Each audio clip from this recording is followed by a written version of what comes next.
Hi guys, there is so much to like about this time of year, but I had to share this with you because I walked in the kitchen and I saw this big tub of roselles. Roselles are what we make hibiscus tea out of. They are super loaded with vitamin C. They taste really good, kind of bitterish, but really a nice little crunch in salads. And look, we've got the tangelos that are in season now. And finally, the pomegranates, which have turned red, and they are delicious. Lots of good vitamins, and one of my favorites, pink grapefruits. So I had to share that with you because walking in there and seeing abundance makes me feel really good. And after all, during these transitions, food becomes the single biggest issue for people, and we can't lose sight of the mantra: food, water, energy security, barterability, wealth preservation, community, and shelter. So these are the things that we need to secure to have a nice, stable standard of living and a reasonable standard of living. And, you know, I will be doing a lot more of these because, again, when it seems like, now I've only been twice, but every time I go to Australia, I figure out more and more about what it is that I'm supposed to be talking about. And so what we're really going to talk about today is how they make the transition. And I also learned there, so I've got some work to do on that, and you'll see that as we move forward. But what they want to do is they want to misdirect funds to keep it inside of the fiat money system, because that just makes it, number one, it gets you used to it, and number two, it also keeps things vulnerable. So when I saw the most current offering from the CME on derivatives, I thought we need to talk about that because I want you to know the truth. Look, you get to do anything you want. I can tell you what I'm doing for myself. You can agree, you can disagree. I give you all the data. You, after you do your own due diligence, you disagree with me, rock and roll, hoochie coo. I'm going to defend your right to do so. But my job is to translate this financial noise. And with all the markets and the risk on that's happening and the transition into the new currency that is also happening, you got to see what the CME is doing. So I want to talk today about intangible gold derivatives. Okay, a derivative is derived from something, but you can't actually convert it necessarily into that. Some you can, some you can't. And the conversion is more of a theory because every single asset has been turned into a trading asset: oil, gold, silver, water, air, everything. So I'm going to show you the latest. But what I want you to really understand, and you might notice is here, this is a contract, right, that is based on another contract. It does not reflect the true fundamental value of any asset. It merely reflects the trading value. But all contracts run that counterparty risk. And that's the probability of the person on the other side of that contract, or the party on the other side of that contract, defaulting on their contractual obligations. So when you see things that are guaranteed, like insurance policies and annuities, you need to make sure that you're reading it, because what you will also read is that it's based upon the claims paying ability, right? So if a claim can't be paid, boop, done. All you have is a contract.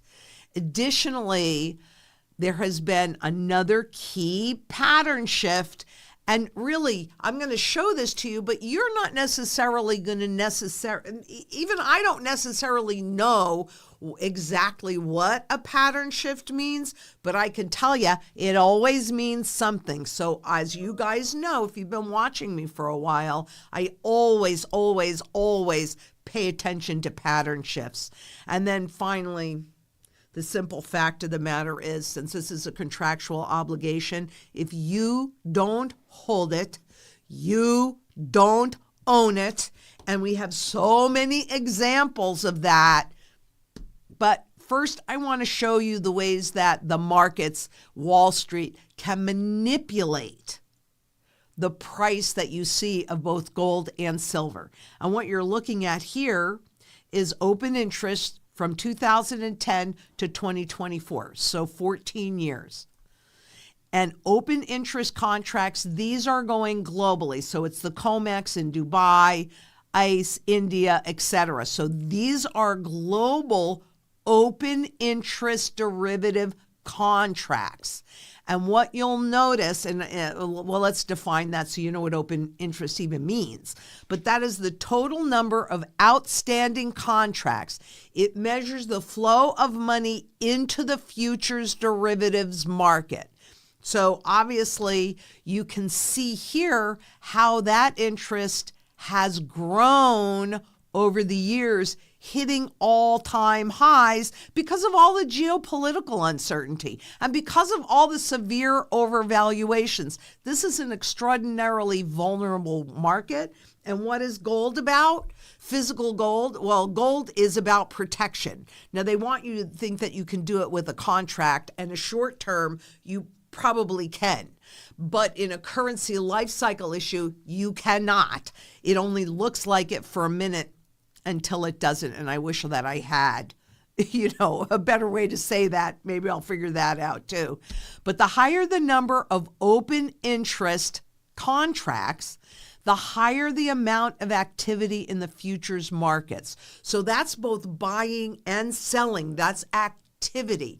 That's what the open interest is showing you. And you can see that there is a lot of activity that is going on in these markets. Now what you're looking at is the net long positions. This is 2021 through 2024.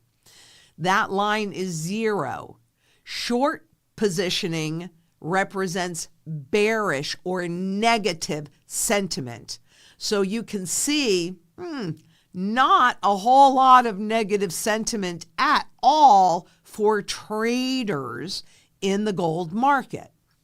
The long position reflects bullish sentiment, positive sentiment in the gold futures markets. And really, futures are not the real thing. They are derivatives.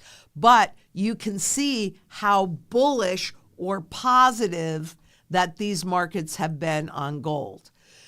But here is a piece, and I want you to be very, very aware of that.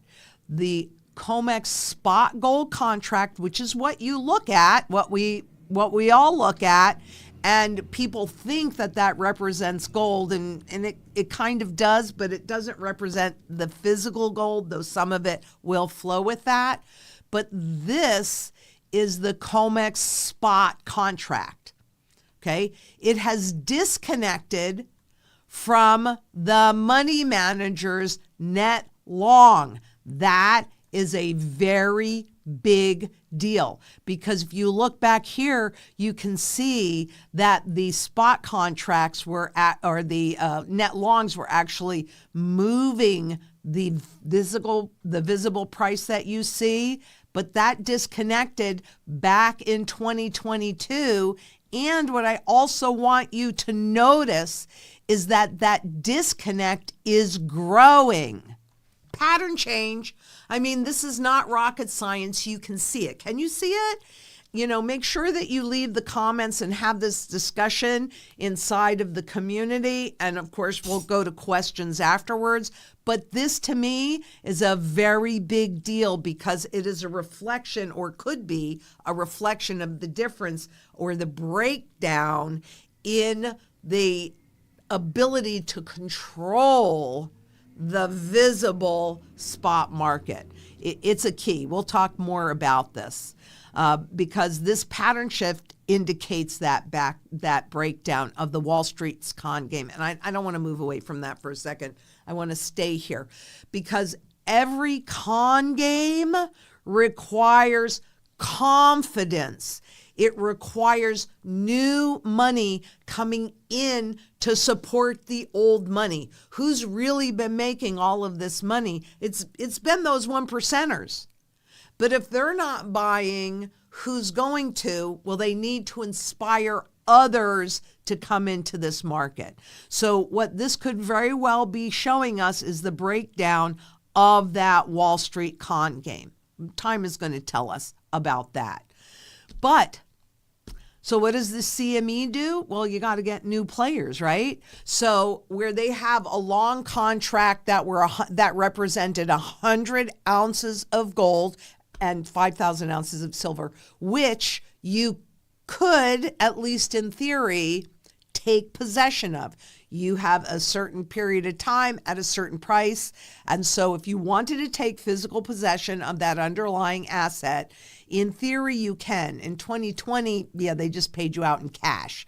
And I know we're going to see that again. But I want you to pay attention to the fact that they created a smaller contract, and that contract really, even though they started in 2010, you can see how it really started to take off in 2020, when there was all that stimulus going on, and where we are right now in 2024 with that. The retail crowd scoops up CME's micro gold contract as precious metal soars, right? So what happens and how they get your attention is they allow something to soar, right? Like, look at the cryptocurrencies. Everybody is trying to get you to adopt them. There are reasons for it. I'll go into that in another video. But when an asset goes up, this is why they have to suppress the visible price of gold. They have to keep it pushed down because they don't want you to buy into it. They don't want you to take your wealth out of the markets. So let's just take a look at the current gold futures contracts that we have, because we used to have 500 ounces. Now we're down to 100 ounce. But in the gold futures, they're 100-ounce contracts, and these micro gold contracts only represent 10 ounces. So it is closer for the normal kind of public investor to buy into, and it's exploding. The silver's futures contract, there's a 5,000-ounce contract and now a 1,000-ounce contract. I remember when you buy these contracts, it's a fraction. You pay a fraction of what you would if you were to buy the metal. So it is a trading only instrument. Now, in the micro contracts, there is not that option. In the full contract, there is the 5,000 ounces or 100 ounces. You can take possession, at least in theory. But in the micro contracts, it is only settled in cash, in fiat money, period. There is no even supposition that you can convert that into the underlying physical. So people are using it thinking that they're buying gold, and they're not buying gold. They're buying something that is going to only be settled in fiat money. And we all know if you don't hold it, you don't own it. We're going to talk more about that. Now, just to put this all into context, the average daily volume for micro gold futures year to date is a record. So this is just year to date. This is not the full year, but 105,000 contracts. That represents control of over 1 million ounces of gold. And since there is no even supposition of being able to convert it into the metal itself, what you really have is over 1 million ounces of gold that does not nor ever will exist, magically created. I'm giving you a second to think about that. If you want to write any questions in about that, do so. Because people ask me all the time, well, how do they do it?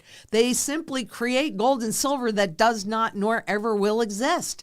But the market reads it as if it exists. So with these micro gold futures, knowing that every con game needs new players and new money, have enticed, how much of that wealth would have actually gone into the physical metal? Do they want that to happen? Oh, no, no, no, no, no, no. Do I think that's what should happen? Oh, yes, yes, yes, yes, yes, yes, yes. Because if you don't hold it, you don't own it. It is simply just like that. And how about silver? Well, what is this? Average daily volume for micro silver futures is a record 19,000 contracts. That represents 19 million ounces of silver that does not nor ever will exist. Can they control the price by creating all that new gold and silver? Yes, they can. Plus, remember, this is about trading. This isn't about investing. This isn't about holding it long term. This isn't about executing a longer term strategy. Just think short. Think in microseconds, right? This is just about the price action, not about the real metal. Do not be fooled by that, because they can only be settled in cash.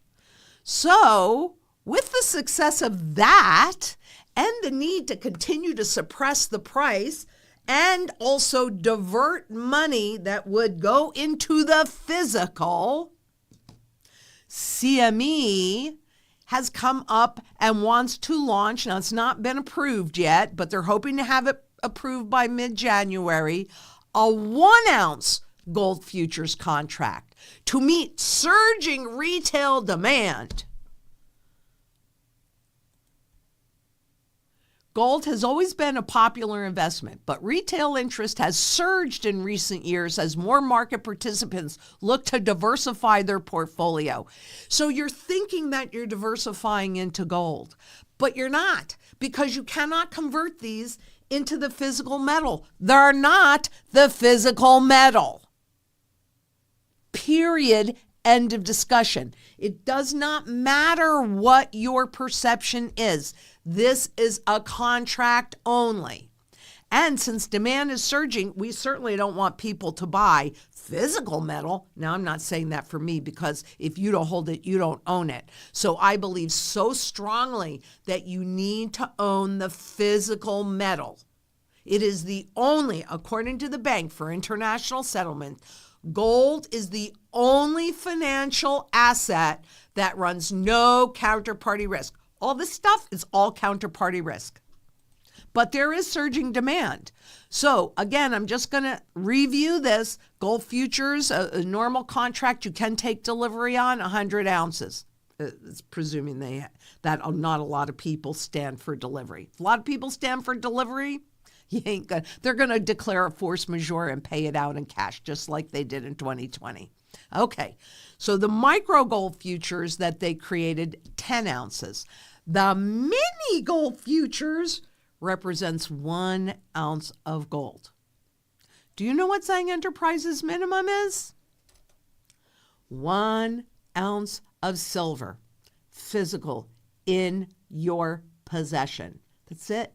Because we want everybody to own physical gold and physical silver. It's the only protection that you're really going to get. This stuff, it's about diverting your attention. It's about creating an illusion that you own gold. And they'll come out with a silver mini futures too. I don't think that'll follow. And that'll probably be, 5,000 or 500 ounces. But the 1 ounce contract is a great way to lower the barrier to entry in our market. Why do they need to lower the barrier? Why didn't they do this a long time ago? Because the big guys have been making their money, and they need to transfer that risk to the public from the few, those guys that are at the top that are creating all of this garbage, to the many, to the public, because we've seen over and over and over again that the public is just the right size to fail. I'm saying let's come together. Let's create a quiet revolution, and you can do it simply by converting your garbage fiat money that you know is getting inflated away into sound money, physical gold, physical silver. It's the only way to do it is physically. But they want to lower the barrier because they need new money coming into this market so that they have someone to transfer the risk to. Meaning you. Don't fall for this garbage. It's a lie. They need to keep the wealth in the fiat markets because it's so much easier to take it away. What are you going to do? You're going to bang on the doors? What doors? What doors? Who are you going to call? There's nothing you can do if you are in the intangible markets only. And another way that they control it, this is another intangible ETF, gold ETF flows. And this is the spot market, this gold line, and then these are the ETF flows in North America, in Europe. But global gold trading volumes have now risen for 3 consecutive months. Why? Because it is becoming more apparent, especially with what's happening in the Middle East and all over the world with the wars, etc., and inflation. I mean, we're seeing it. So people are rushing to the safety of gold and silver, which you should do. You should absolutely do. But the paper is not going to protect you. It isn't. At the end of the day, all you can do is convert it into this garbage that we know is being inflated away. Higher exchange traded activities were a main contributor to the gold trading volume. Yes, because people buy GLD, the ETF, or SLV for silver, the ETF, and you think you're buying gold, but you cannot convert that into the underlying. So I'm going to remind you again that there is a huge difference between backing and pegging. If something is truly backed with gold or silver, then you should have the ability to convert that intangible asset into tangible gold and silver. If you cannot, how do you know that it's really backed by it? How do you know? Are you going to go in and do an audit? That is not an option that's open to you. Pegging is about tying whatever garbage, Wall Street garbage they want to go back to the beginning. Contract that is mimicking a contract in which they can create as much gold and silver as they want to, because it's never going to be in physical form. Never, ever, ever, ever, ever. I don't know that that's what you want. But the global gold ETF volume also jumped, rising 17%. Because Wall Street doesn't make any money. When you buy this, you hold it. Yes, you have to find a place to store it. Booty, hooty, Rudy, Manooty. Because at least it'll be there for you when you want it or you need it. This stuff, the futures contracts, the ETFs, they all run counterparty risk. And so if the counterparty says, oop, too bad, so sad, why don't you tell me what you're going to do? I really need you to think about this, because whatever you do, you are going to be impacted by those choices. It is really that simple. Gold derivatives impact market value because it's traded in one place. And I don't care whether it's an ETF, that's a derivative. They just name it different things. It's the same thing with confiscation. It can be taxation, it can be inflation. It's still confiscation, right? So when they're talking about futures or options or ETFs, those are all derivatives. And there are many more names for them as well. But those are all derivatives. They are just about trading. They are not about really protecting yourself. It's about bringing new money into the system so that it's easier to transfer the risk. And when enough risk has been transferred, they're out of there and you're left holding the bag. Happens every single time. And the reason why this is so critical for you to understand the difference of is intangible gold and intangible silver, it's used in one place. That's it, one place.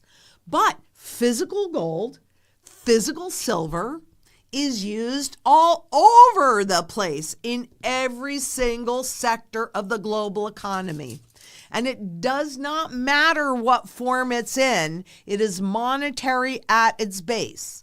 You can see what I'm wearing today, and I wore it to Australia. This is my travel bracelet. Why is it my travel bracelet? Because, first of all, it's made out of gold. But I have some gold coins in here. So if something were to happen when I was in Australia, I can go lots of places. I can go to jewelry stores. I can go to gold dealers. I can go to my friends anywhere. And I can liquidate this and convert it into whatever the local currency is, whatever that might be. It doesn't matter. Good as gold AU would have easily converted that for me if I needed it. So I like to travel with a level of gold and silver on my person so that if I need it, right? What is physical gold and silver for? It is to keep you safe. It's to create a foundation where your purchasing power wealth is held. And it doesn't matter where you are in the world. Physical gold and silver go above all governments, above all central banks. And the other thing that, I really haven't said this before, but I realized when I was doing my work in Australia that it takes energy to pull this out of the ground. Well, okay. So there's a whole lot of energy that's being stored in the physical metal. And then that energy can be released into every single sector of the global economy. When we're looking at all of these data centers that are being created for cryptocurrencies, for artificial intelligence, that too takes a lot of energy. But where is it stored? It's not stored. It's used up. So in the physical gold and silver market, you've got stored energy that you can use wherever you need to use it. And it is above, I cannot say this often enough, you need to be so clear on this, it is above all central bankers, all governments, above everything, because it has the broadest base of functionality and therefore the broadest base of demand. These gold derivative contracts are used in one place. The physical is used every place. So you have a choice to make here. Do you want to go into this currency reset and this transition into a new currency with nothing, with something, this stuff that is also used in one place just as a tool of barter? Or do you want to go in with a bazooka? I personally want and need that bazooka. And that's what physical is. So don't be fooled by all of these contracts and don't be fooled by what's happening in the spot market. Take advantage of it because there will also be a huge shift where the physical market, and it's already done it in this market. I've shown you a whole bunch of times where that has decoupled, and what happens in the physical in the spot market doesn't really have any impact on them. It still does on this because it's just a raw 1 ounce piece, and certainly this. But we will come to a time like I showed you in that first slide. In fact, let me go back because I want to reiterate this. That's how important this is. Oops, it's not that one. I think it's the next one. Yeah, let me just pull it up so it's got everything on there. No, it's going to make me go through it, but that's okay. Because what is really happening is that there is a pattern shift between the spot market and the professional market, and that division is growing. This is a very, very, very big deal. Any pattern shift means we are going to a new level, that things are changing.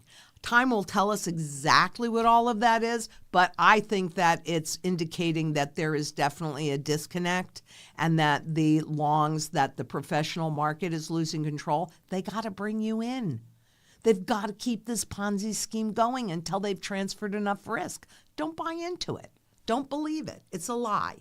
So let's take some questions now. Oops. I almost spilled my coffee. Don't watch it. I know, makes me dizzy. Okay, Beacon asks, where is the best place to sell numismatic gold? Local coin dealer or where? Well, first of all, it depends on where you buy it, and they should have a buyback policy. If you're working with Zang Enterprises, we have the wholesalers, so you're always in at the market, and you're also always out at the market. If you go to a local dealer, they're not going to have the same level of access, and they're going to try and buy it as cheaply as possible.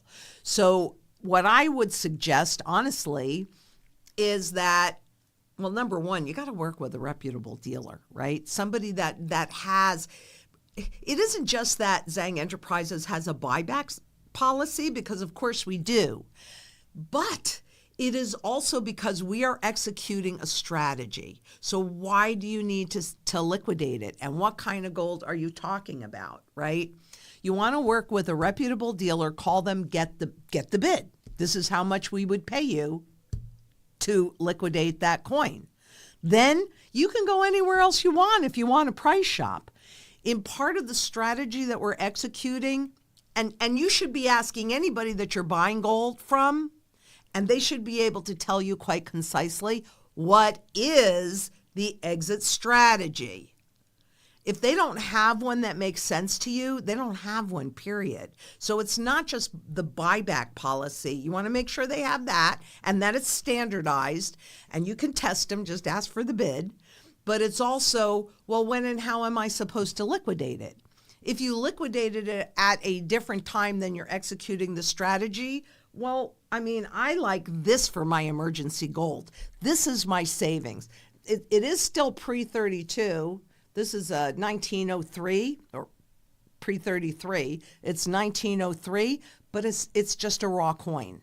It does have some special benefits to it, so that's what I have for my savings. That is just an ounce of gold, and that's what it should reflect.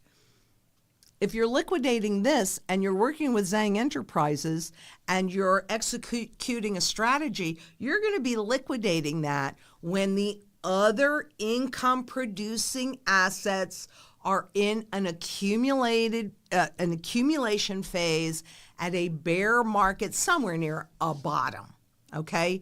And you're going to be liquidating this at the high, because right now you have those income producing assets at nosebleed levels, right? And you have gold and silver as well that are severely undervalued, because a rising gold price is an indication of a failing currency. And I just showed you how they create a whole bunch of gold and silver that doesn't exist. This is going to flip-flop, right? So there is going to come a time in this trend cycle, and just listen to these videos, because I'll tell you when I'm doing it for me, where I'm going to capture some of these gains and go into these other income producing assets.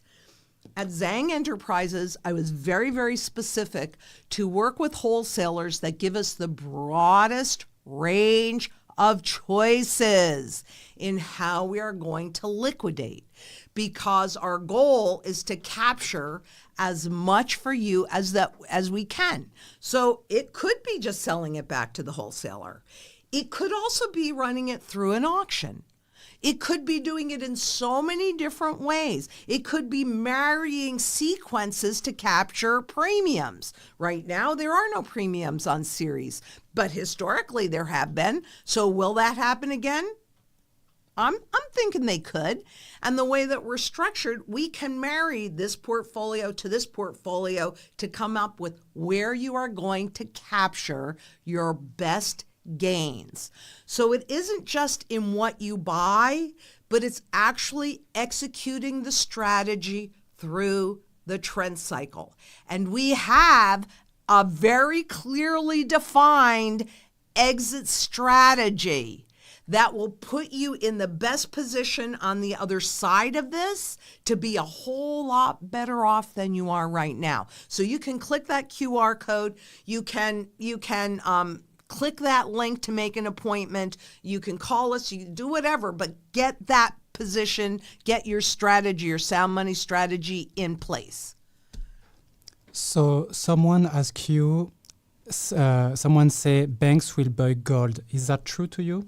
Oh, I'm 100% certain that at some point, yes, that is very true, and it probably is already true. Like it's true in India right now, and I'm sure it's true in China as well. So there are parts of the world where that is already true. I believe that will be true all around the world, because their job is going to be to collect the gold. They don't want it out there. So yes, I think that will be true. It's not true in the U.S. at this point, but I'm Sounds pretty good. sure that will be true. Thank you. And let's see. Joe LeCue, can you explain the DXF of the stock market? I'll have to look it up, so I'll come back to that. And Boone 22, Lynette, you need to make rosehip jam. It's amazing. And thank you. I'm glad you like my hair. I'm still playing with it. I was actually thinking that I would do it straight today, but I don't want people to think this is an old video. So that's why I'm doing it curly, and I am enjoying it. Thank you. And that is a great idea to make that rosehip jam, because that would be delicious. And maybe, I know that Chef Jason has been experimenting using our honey versus using, sugar. So, and I don't know, because it's a different flavor even on our sugar cane. He makes some medicinal sugar out of that, but I don't know that that works well in jam, but that's a great idea. Thank you. Review economic plans for the U.S. Kim Wundo's. Well, the economic plans it's not just the U.S., this is a global issue. The economic plans for everybody, we are going into hyperinflation because this debt is not payable. And this debt will grow, and the deficits will grow. And I know I marked down on the calendar when I made some kind of statement like, I bet that inflation will be running much hotter a year from today. So I put that on the calendar to double check.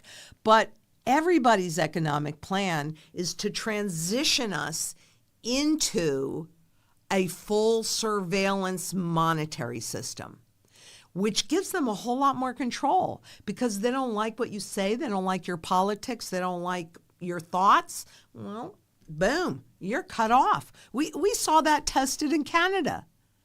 So this is going to get worse. That's what the plan is. And I say no. That's the importance of global community, because if enough of us, if 3% actually convert their fiat into physical gold and silver, I could be wrong, I don't know, but I'm thinking that we have a shot at having a seat at the table and having a voice inside of the new system. And we better have a voice inside of the new system, because if we don't, what we're going to get is way worse than what we've had. And I don't really want to see that happen at all.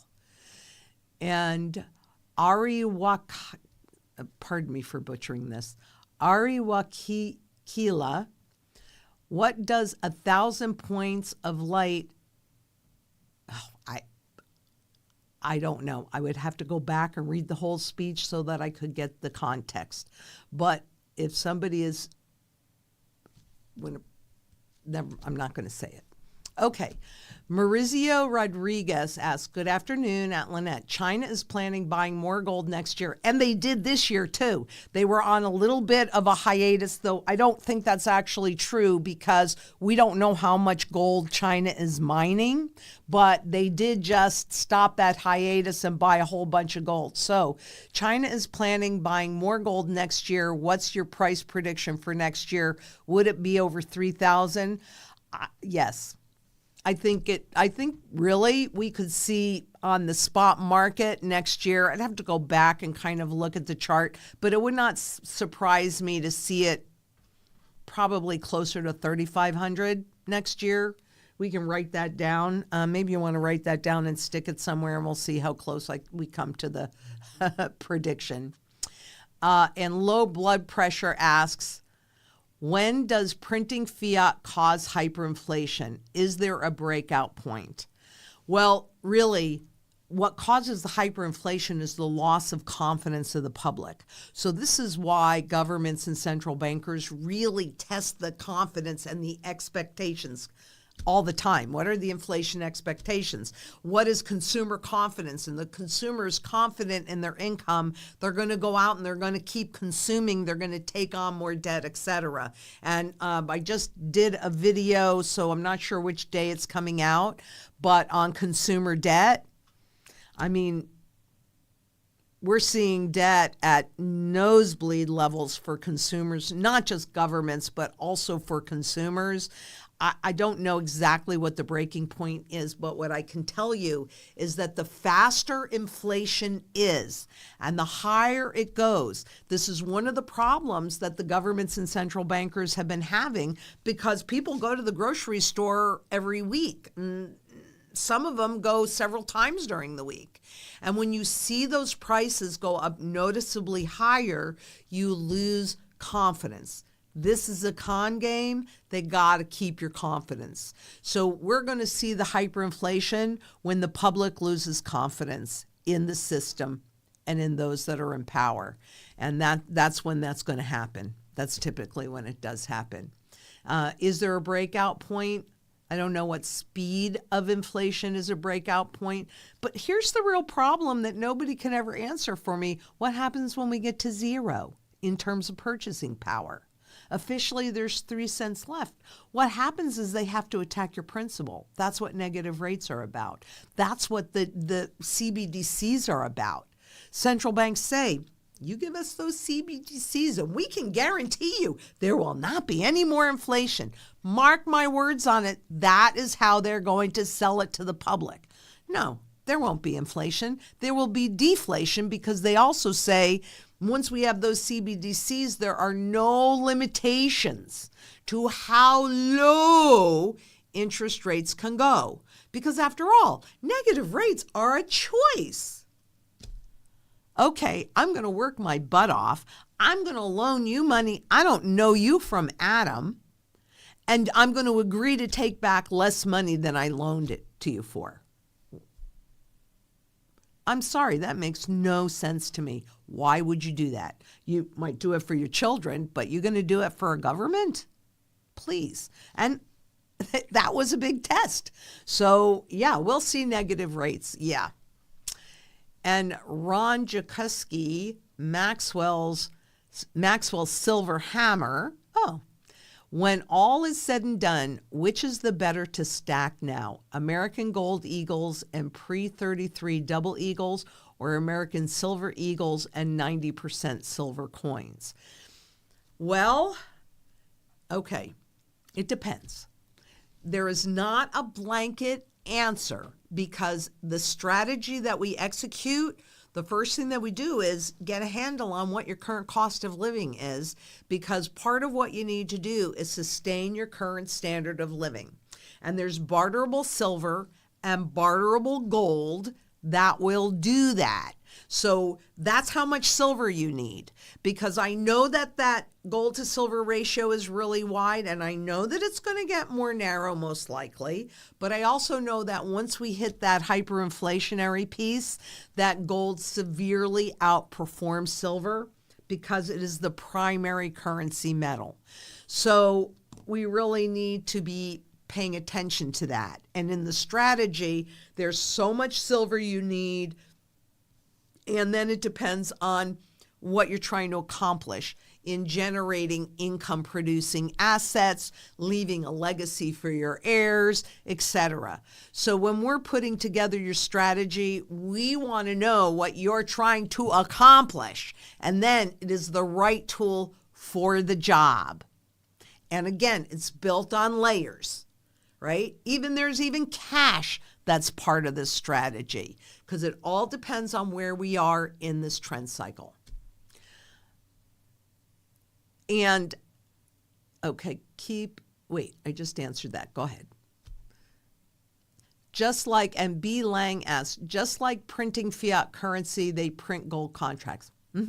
Absolutely. And they want you to think that it's the same thing. I mean, I'm sorry, because I know I get a lot of haters on this, especially with Bitcoin soaring over $100,000 a coin. But they do the same thing with this. It's misdirection, right, into intangibles. And it's not an accident that they make it look like a gold coin. Look at how similar these look, right? Which of these is not like the other? Well, this isn't because it's not real. This is because it is. This uses energy. This stores energy. And at ATM, okay, did you see Yankee stacking yesterday? What Hartford did to the customer? A must see. I will watch that because I do like Yankee stacking. And no, I didn't see it, but I will. Would you make sure to mark that down for me? Thank you. ASB Architect Solutions battlements. How can this be possible allowed? This is stealing people literally. I would love to create gold. Look, if you're the one that writes the laws and the rules, pretty sure you can do any darn thing you want. So yeah, it shouldn't be legal, but it's all about manipulation. It's all about wealth transfer. And if somebody walks up to you with a gun and says, I want your wallet, well, first of all, I would give you my wallet, right? But then I'm also going to know that you just robbed me. Isn't it much easier to do it invisibly? Isn't it much better? I mean, I know people that have gone through bankruptcy, and quite honestly, that the one particular people that I'm thinking of, that was because Wall Street enabled Amazon, right? Amazon came out. Wall Street supported them. They did not have to charge taxes, state or federal taxes. Mom and pop shops do. They did not have to make money. Mom and pop shops do. And so they basically killed the small businesses or forced them to work for them. How is that legal? Then once all the damage was done, now they come in and they've got to do the taxes and they're making money and blah, blah, blah, blah, blah. Well, Wall Street can create those inequalities. And have we not seen how wealth and income inequality has exploded since 1971, when Nixon handed over all the power to control inflation to banks, which are corporations, private corporations. So yeah, it shouldn't be illegal, but it is. So, you know, you have to make some choices here. You can believe the lies and get caught or not. And let's see. Low blood pressure asks, if anyone could take delivery of a futures contract, more people would do it. Only brokerages can take possessions of warrants to receive delivery. Well, you have to be big enough, right? Because you have to be able to pay for 100 ounces of gold when you take that delivery at whatever that strike price is, right? So the derivatives, I mean, there was a legitimate use for derivatives. There still is a legitimate use for derivatives.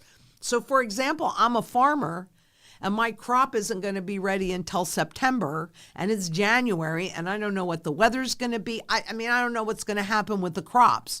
So I buy a futures contract so as an insurance policy. So if I lose that whole crop, well, then that contract pays out and I can live another season to do better again. But speculators took over.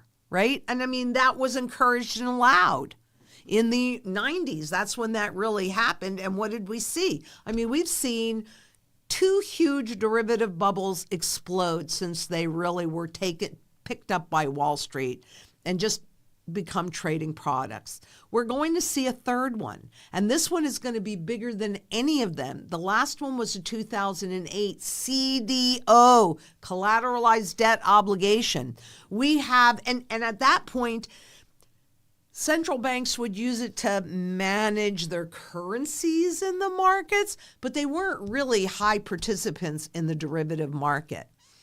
Well, they are now, and so is Wall Street. I mean, nobody really knows. Before they changed how they account for things and created all of this netting and compression to hide the true value at risk. You know, I counted 1.48 quadrillion at the Bank for International Settlements. Who knows? And that's just the value of the market value of the contracts. And every single entity, I don't care who it is, it can be the IMF, the BIS, the World Bank, the Fed, the FDIC. I mean, take your pick. Every single one of them admits that nobody really knows the true value at risk. When do you want to know that? I want to know it when I'm safe and sound with my physical gold and silver and my food, water, energy, security, barterability, wealth preservation, community, and shelter. Then when that explosion happens, I'm okay. And so is the community that I'm involved with. We're all okay. And we can help others that don't see this. Because I know how frustrating it is when you're trying to show somebody what's happening and they go, la, la, la, la, la, la, la. I don't want to hear it. The economy's the best it's ever been. Everything's going to be great now. The stock markets will go up forever. The crypto markets will go up forever. Everything's going to go up forever. It's not really the way that it works. I'm sorry. It's just not. I'm sorry. But, you know, if you have a truly diversified portfolio, and that's part of the strategy as well, what do you have in those intangible assets? Let's make sure that you are properly diversified. What a concept. Then you sleep well at night. And Eclair Trio says, if you could allot a certain percentage to each category, what would you allot? Example, silver for spending on grocery, preserving wealth, bullion, pre and post 33 coins. I personally don't own any gold bullion other than the coins in this bracelet, which that's kind of like a collectible value because they're used and all that, and this gold eagle. Because they're already confiscating our wealth. They've been doing it since the day I was born. And I just find it hard to believe that they would stop when they've got pretty much all my wealth and they're going to go, oh no, we're going to let you keep your wealth. No. So I don't buy gold bullion. That's me personally. You do what you want. And by the way, if you really are keen on gold bullion, how about diversifying it and protecting that? What if I'm right? What if I'm wrong? So it's hard for me. There isn't just a blanket thing. However, we do have the categories broken down. So to your point, groceries, yeah, that is silver. Property taxes would be like barterable gold, like a fractional coin, different sizes, so that you can pay your property taxes. And we do have that broken down. So when you're talking to one of our strategy specialists and you're explaining and they're helping you define what you're trying to accomplish, that's what determines how much silver you need, how much and what kind of gold you need. For me too, like not everybody is about dynastic wealth. But for me, it's very important to me to make sure that I'm building a foundation and a legacy to leave for my children. So there's no blanket answer for that. I'm sorry.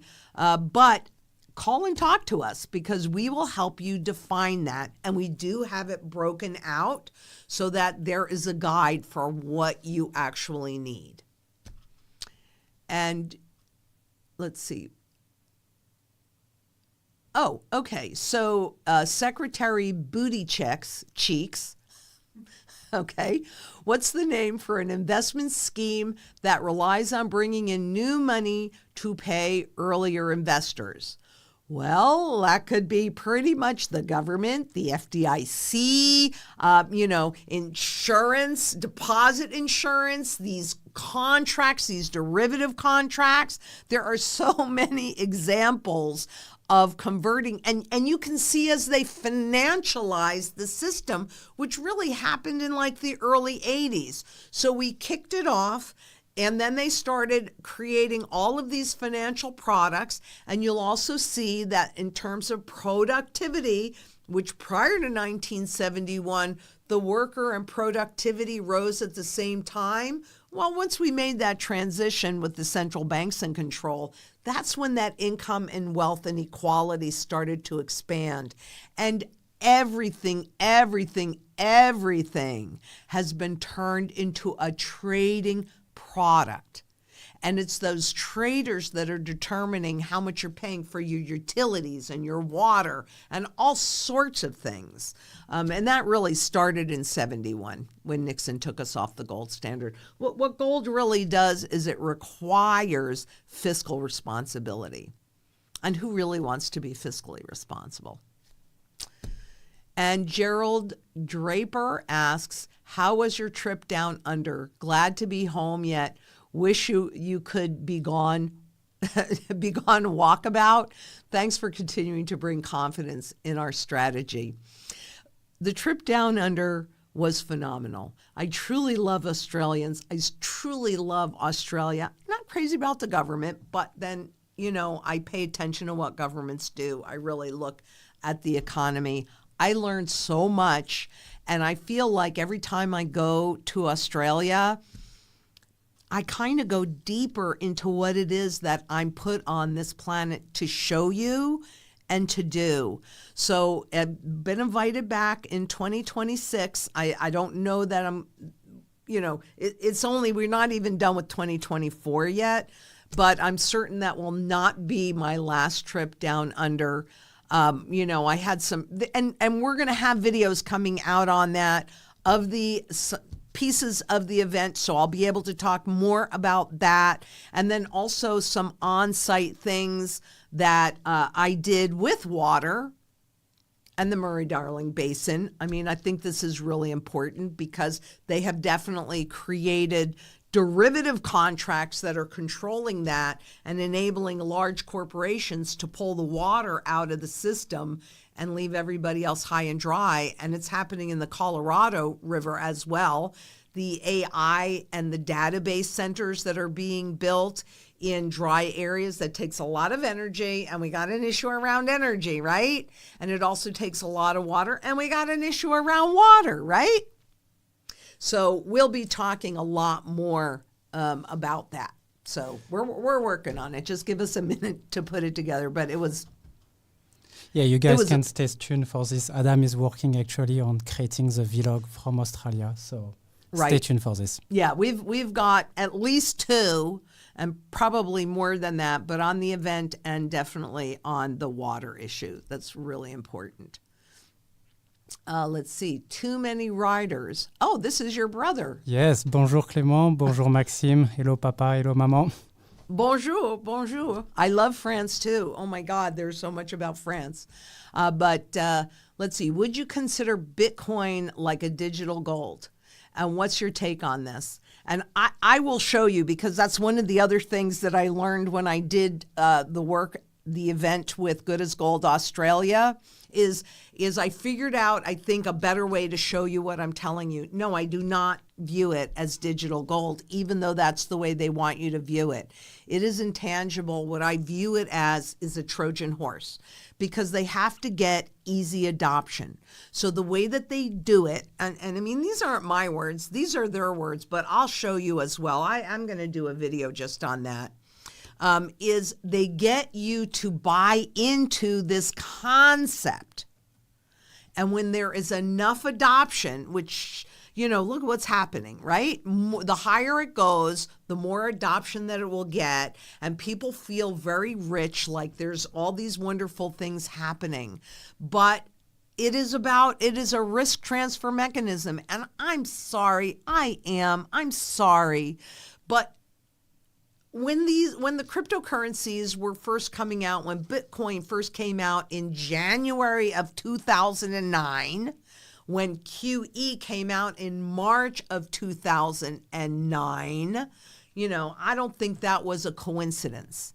And the way that they do it is they get enough adoption, and then when they bring in the CBDCs, or even if they don't call it a CBDC, but they control it, right? Because if they don't get enough adoption and people saying, okay, I'll do the CBDCs, they can do it through Bitcoin. They can do it through anything else. But people thought it was outside of the system, like physical gold is, right? And physical silver, truly outside of the system. And so I mean, look at what's happening. Do you really think that these things are outside of the system and beyond the control of governments and central bankers? No, they're not.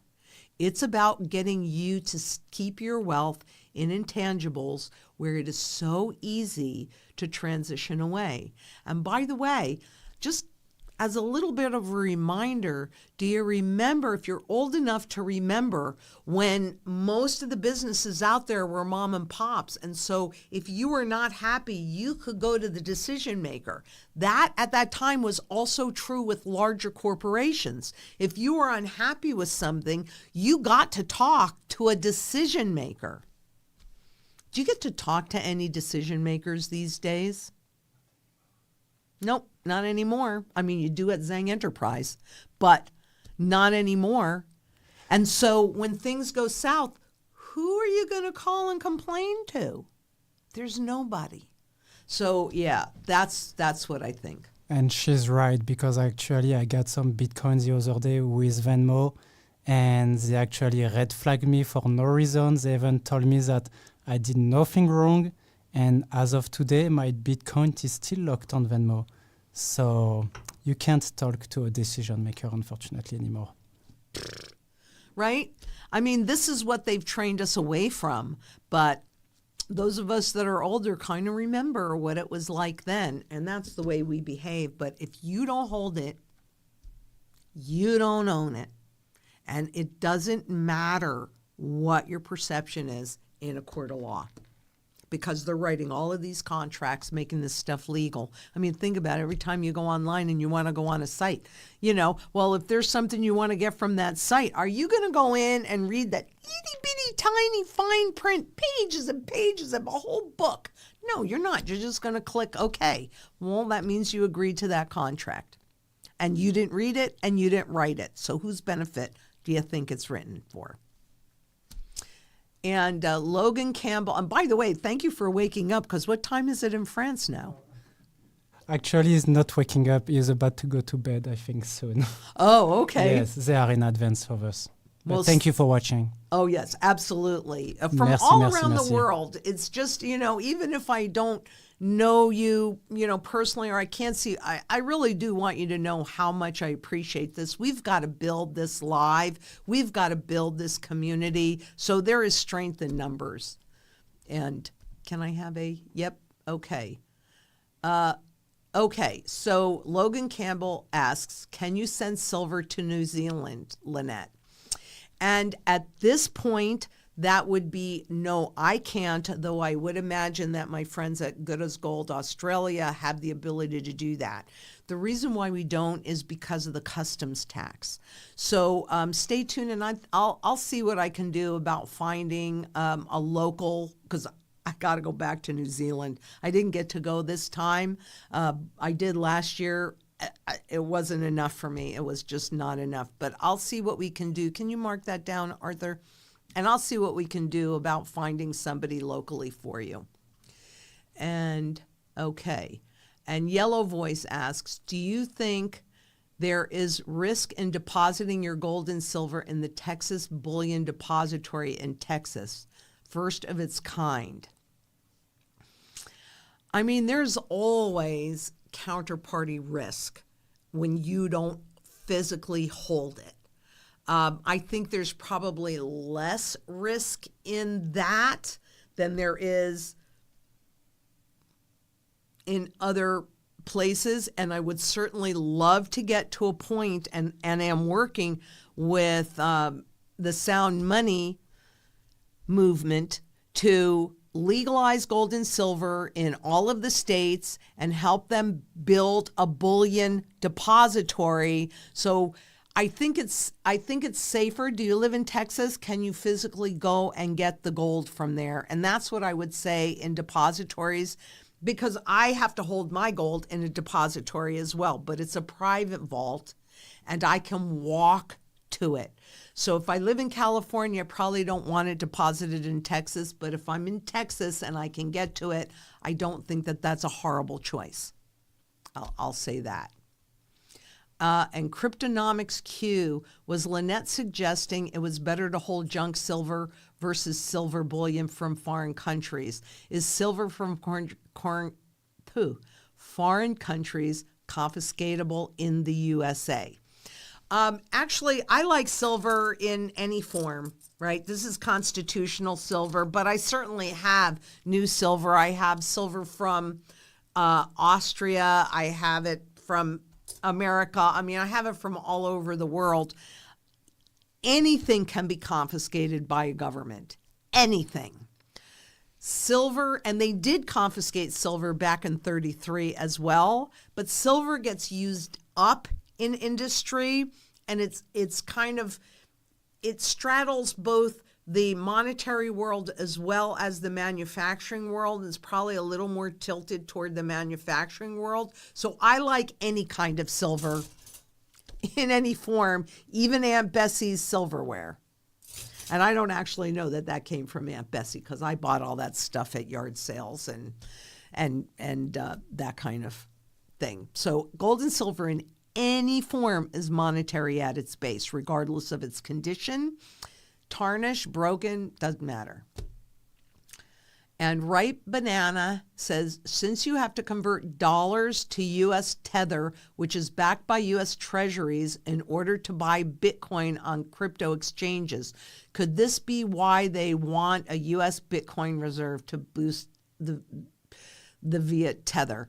I think they want a Bitcoin reserve so that you feel like it's backed by a government and it's solid. I think it's about luring you into a false sense of security, and also establishing that new, remember, it's only been here since 2009. It has not yet been tested, but establishing credibility for cryptocurrencies. That's what I think it's about. And Dr. Dreadnought, what is a good ratio of gold to silver to own? I don't really use a ratio like that. I want to know what you're trying to accomplish. And then I'm going to have that amount of silver, and personally I do it enough for 10 years, because this is a global issue. This is not going to be something that goes boop, boop, and we're done. And there's going to be an awful lot of hardship. So I have personally enough barterable silver, that's what I consider silver, is for barterability, to meet my living expenses for things like food and gasoline, and I've got it broken down into a list to know how much silver and how much barterable gold to last me and my children for 10 years. I don't have more than that. I would definitely say that by a wide margin, this is most of my portfolio is the collectibles. But I do also certainly own fractional. You can see the different sizes. Here, this is a $1 gold coin. I own barterable gold as well. So, but again, I only own enough of that for things like property taxes, illnesses, things like that, to last me and my children 10 years. Let's see. Shay, if you don't buy gold bullion, then what do you buy?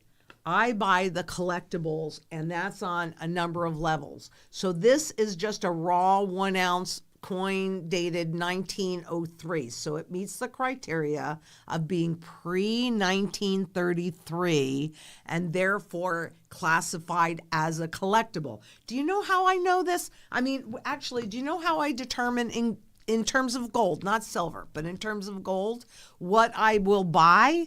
If I can hold it inside of an IRA, it is classified as monetary gold. I don't want that, because that's the kind of gold that is most easy to confiscate. And most people in the US anyway that own gold own it inside of an IRA. So that's real easy to do a sweep and leave a whole bunch of this stuff in its wake in digital form. So I buy collectible gold because it is in a different category. This runs pretty much the same as this. This is my 1 bullion coin. This is a new eagle. This is a double eagle. So but a lion's share of my personal wealth by far is in gold and is in the collectibles because I continue to accumulate.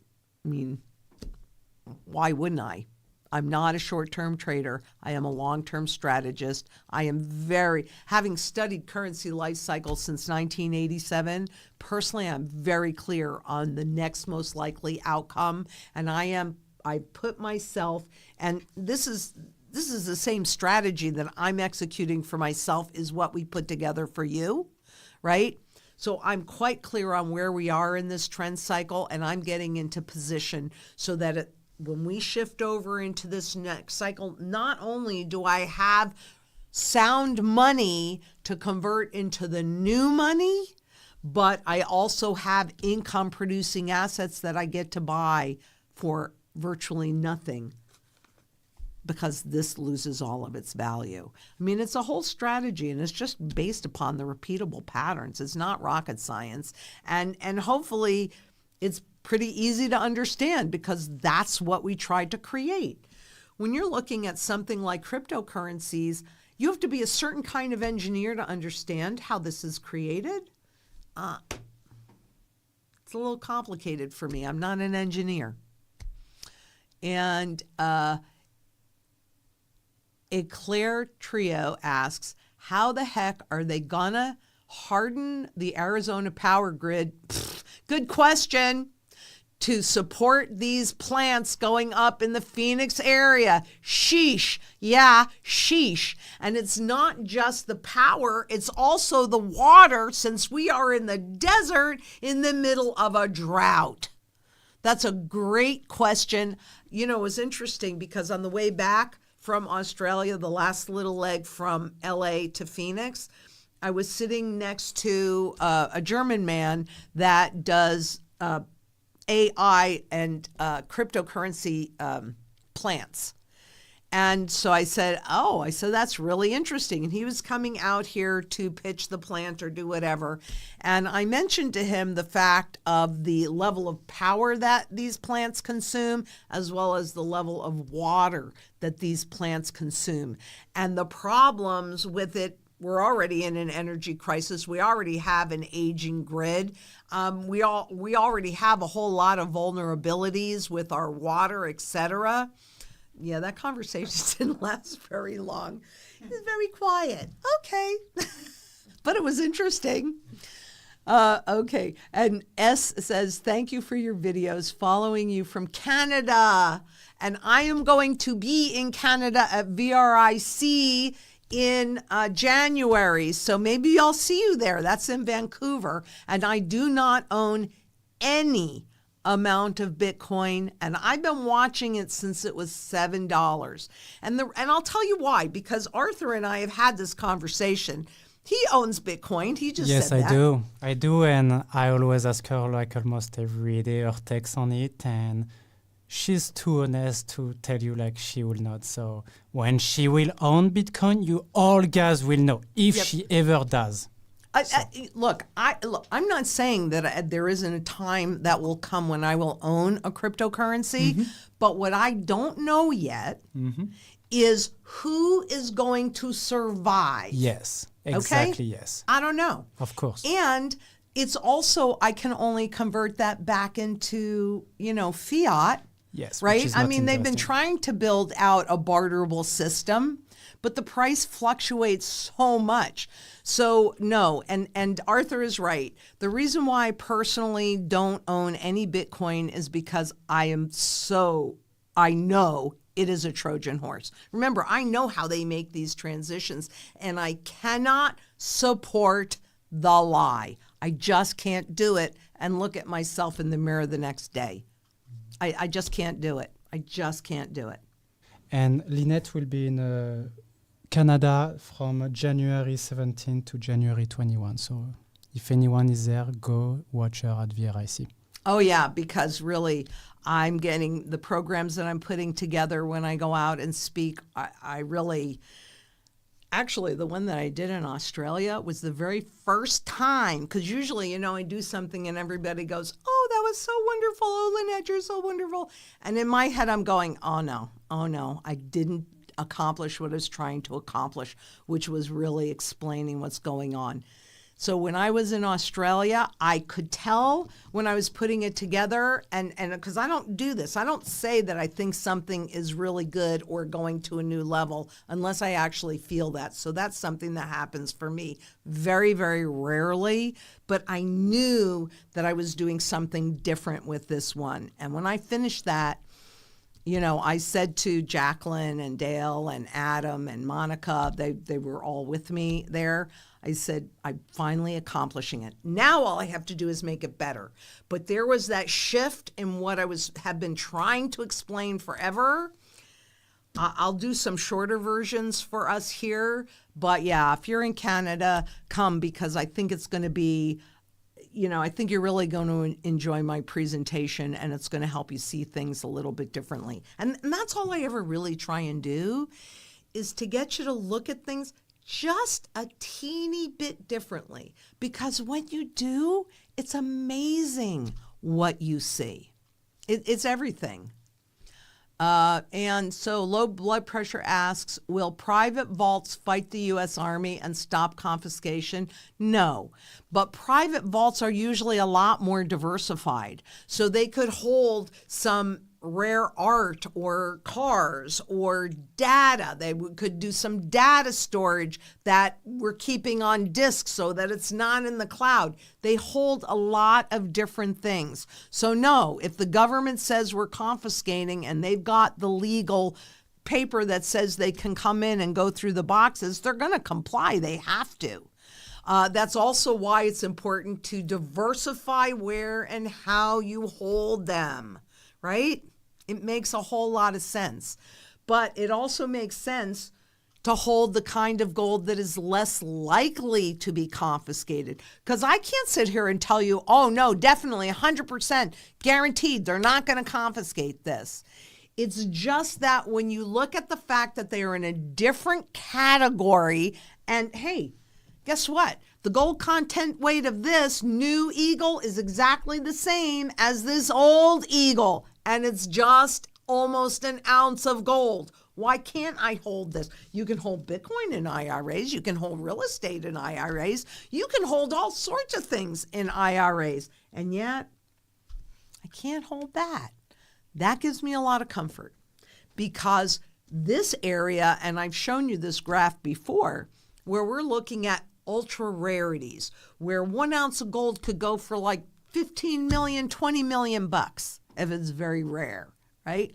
Well, stop and think about how this thing is likely to unfold should they choose to do an overt confiscation. Because the monetary value that they put on this eagle is $50. That's because the official U.S. price of gold is $42.22. Isn't that interesting? But the way that it's likely to happen is, let's say spot's at $4,000 when they decide to do an overt confiscation. They want you to cooperate and not give them pushback. So they would likely say something like, okay, well, we're going to go in and we're going to take all the gold that you have in your IRAs, but don't worry about it, because Spot's telling you it's worth $4,000 and we're going to pay you $5,000. So most people, not realizing that that is not the true value of an ounce of gold, will go, well, okay, because it's only worth $4,000 and look at how wonderful they are. They're willing to pay me $5,000. When in reality, the fundamental value, the true value that it's going to could be, I mean, I'm going to be ridiculous or seem ridiculous in here, $1 trillion, let's just say, because it doesn't matter. I have this $10 trillion Zimbabwe note. It means nothing. So it's just numbers, right? But people not understanding fundamental value will go, well, okay, and they won't get a lot of pushback by doing a big sweep of the IRAs. But is the person that just paid $15 million for 1 ounce of gold going to turn it in for $5,000? Heck no. That's not going to happen. It's in a different category. This is not a $15 million coin, by the way. I just want to be in that same category, because anybody that can spend $15 million on a coin either writes the laws and the contracts or has the ability to influence those that write the laws and the contracts. That's the category that I want to be in. And the premium is still severely undervalued. Rock and roll hoochie coo. I'll buy these all day long, well below fundamental value. And they really, some of them, it depends on what you're buying, which depends on what you're trying to accomplish. But many of these aren't very much more than just this, than the raw coin itself. And by the way, I should tell you this. When we're selecting your portfolios, what we're looking for is the worst house and the best neighborhood. So what that means is there are those different categories which you're going to define what you're trying to accomplish, right? And then there's different levels of these to accomplish that. So we're going to be looking, well, this is the way we do it. We look for the least expensive, the cheapest coin with the lowest population, so how many are known to exist in that particular category. That's how we build our portfolios. That's why I say what we try and do with the gold and with the collectibles is to buy the cheapest house in the best neighborhood. And MATCA says, huge new gold deposit found. Any new Bitcoin deposits found? Well, they can create as many Bitcoin deposits as they want to. I know that they say no. There is a finite amount of gold, period. End of discussion. I don't really believe that that's true for cryptocurrencies that are based on algorithms, etc. They can set it up that way, but then they can do some other fancy things too. So, so I don't know if that question was about, well, look at there's all this new gold. Doesn't matter how much is out there. Anytime you go physical, there is a finite amount. And think about this. This bill, it goes 5.00, 2 decimal places, right? With cryptocurrencies, there are no limitations to how many numbers can go after that, period. Just saying. And Gustavo Rodriguez, how would you invest $1 million in gold? Long-term investment. The first thing that I would do is call us, right? And then you're going to define what you're trying to accomplish with that gold. And then you're going to build your sound money portfolio that will be built in layers. So again, there's no blanket answer because it really depends on your circumstances. For me personally, I don't have this position just for myself. I also took a look at my daughter's cost of living and what they were trying to accomplish, and then built my portfolio. So some people that matters to, other people that doesn't matter to. I can't define what matters to you, but we can help define how you should position, whether it's $1,000 or $1 million or $20 million. We can do all of it, quite honestly, but it always has to start with your goals, period. It has to. Otherwise, you're putting the cart before the horse. You want the horse, your goals, to drive the cart, not the other way around. And Ren Pixie asks, Lynette, do you hold tours at your facilities? I'm in the White Mountains, AZ, and feel the need for a road trip. Well, actually, if you are working with us, you can talk to your strategy specialist and they can set up a time to come to my urban farm. I don't do anything like that with the bug out location, though I am planning on filming. And, here's the thing. I would like to do more from my bug out location, but I don't wear any makeup or, get dressed up. So can you guys tolerate me looking really, really bad? Because then I'll do more from that location. And we have lots of stuff planned. She never looked bad, honestly. She always looked great. Right, guys? Oh, my God. That's so silly. But yeah, come on down. Just go ahead and make sure that you've got everything scheduled, and we're happy to give you a tour of the farm. Happy to. And this is the last question. Cryptonomics says, Lynette, do you have any books out on Amazon or sell? Actually, I am in the process of writing a book, and we're shooting for 6 months. So when we're done with that, we will let you know. So this has been great, you guys. Thank you so much for coming. Let's tell people, hit that like button. Make those comments, because all of these things help the algorithms push this out to more people. And we've got to have this sound money movement. We've got to. So I know 100% that together, I mean, look, what did they say? But what can I do? I'm just one person, said 7 billion people. If we come together, we are an unstoppable, unbeatable army. Let's create that community, take back our power. It's that simple. And until next we meet, please be safe out there.